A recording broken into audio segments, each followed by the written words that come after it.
Magluluto po tayo ng pinakbet. Inuna ko po yung karne ng baboy or liempo. Pagmantikahin po natin ito.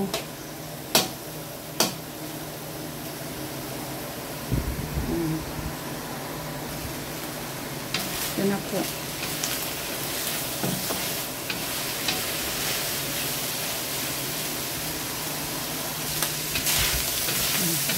Pag nag-brown na, lagyan na po natin ng rekadong bawang at sibuyas.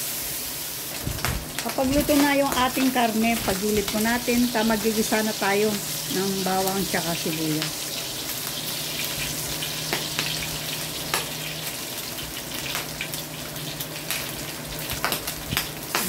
Yan po yung bawang. Tapos sibuyas.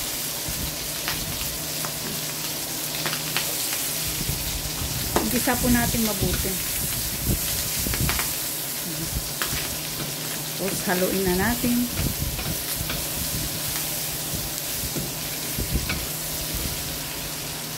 Tapos lagay na po natin yung kamatis. Igisa po natin mabuti.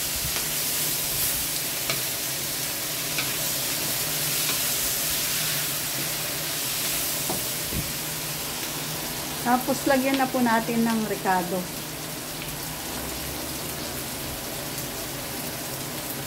Rekado na bagoong, boneless bagoong. Marami po tayong lulutuin na pakbet.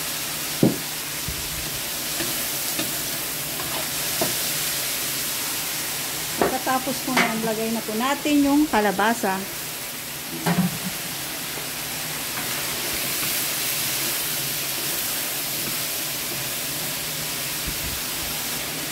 Lagyan po natin ng konting tubig. Tapos lagyan natin ng bacon.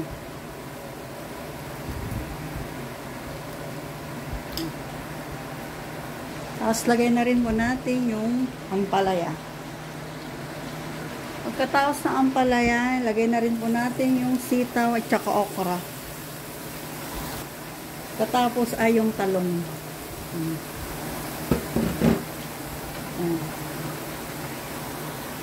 Ito na yung ating overload pakbet. Tapos halo-haloin natin para maluto yung nasa ibabaw.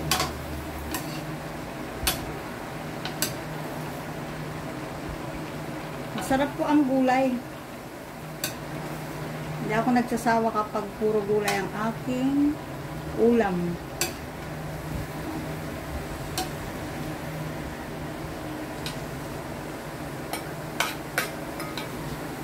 Tapos takpan po natin para madaling maluto. Tikman po natin. Ayan. Tapos lagay na po natin yung dalawang sili. Ayan, halo-haloin po natin.